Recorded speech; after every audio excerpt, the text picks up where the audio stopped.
নাইক্ষ্যংছড়ি উপজেলার সোনাইছড়ি ইউনিয়নের জমি দখলে নিতে হামলা ও মারধরের অভিযোগ পাওয়া গেছে।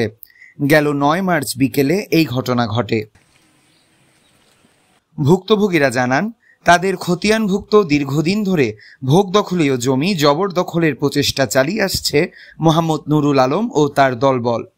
এই ধারাবাহিকতায় নুরুল আলম ও তার দলবল 9 মার্চ বিকাল 3টার দিকে পূর্ব পরিকল্পিতভাবে দা, লাঠি, লোহার রড, ধারালো অস্ত্রশস্ত্রে সজ্জিত হয়ে একদল সন্ত্রাসী এনে বিরোধপূর্ণ জমিটি দখলে নিয়ে ঘর নির্মাণ করার চেষ্টা চালায়। এতে বাধা দিলে জমির মালিক আব্দুর রহমানের ভাতিজা আইয়ুব আলী, আবুল কালাম, আবু তাহেরকে মারধর করা হয়। এতে গুরুতর আহত হয়ে বর্তমানে কক্সবাজার জেলা সদর হাসপাতালে ভর্তি আছেন আইয়ুব আলী।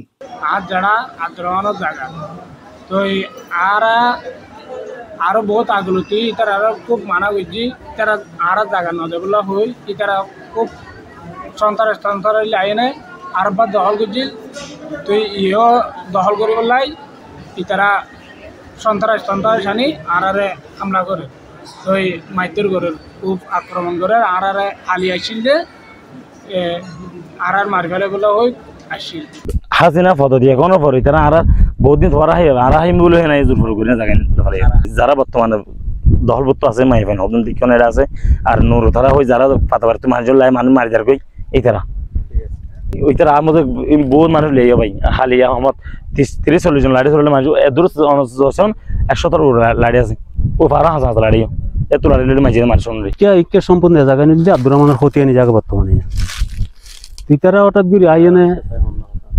করে আইনে এজাকান কি মূল্য দখল করলি না না জানিস আইর কংগ্রেস এটা খদিন করবারি করি বাগান শাগান দখল করছি নুর আলম হালিয়া গত হালিয়া লাড়ি ছুড়ালো আই অস্ত্র মস্ত্র হলে আই ওরে বেশা বেশি হদিন অত্যাচার করছি আর ভাই ষোঁড়বার হো আর ভাই ষোঁড়বার হো আইয়ুব আলী রোয়াল লল্লে বাড়ি মারি বাই ফেলাই মাথা তাকাতেই এখনো পর্যন্ত অজ্ঞান অবস্থায় হসপিটালে। এদিকে অভিযুক্তরা বলছেন, তাদের কাছে জমি বিক্রি করবে বলে টাকা ধার নিয়ে পরবর্তীতে জমি ও টাকা বুঝিয়ে না দেওয়ায় তারা এই পদক্ষেপ নিয়েছেন। ক্লিয়ার ফাইনাল করিয়ে না আব্দুর রহমানের তো আওয়াজে তো টিয়া দিয়ে আব্দুর রহমানের সুরাই নুরুল আলমে আচ্ছা নূর কবিরে জায়গা গাল্লা দিয়ে দে টিও লয় জেলখানা তো সুর হয় আইনে থাকি বাজ যাইয়ে না তো তোমরা গিয়ে আব্দুর রহমানও নেই। এই ঘটনার সুষ্ঠু বিচারের দাবি জানিয়েছেন এলাকার মানুষ। News desk, TTN।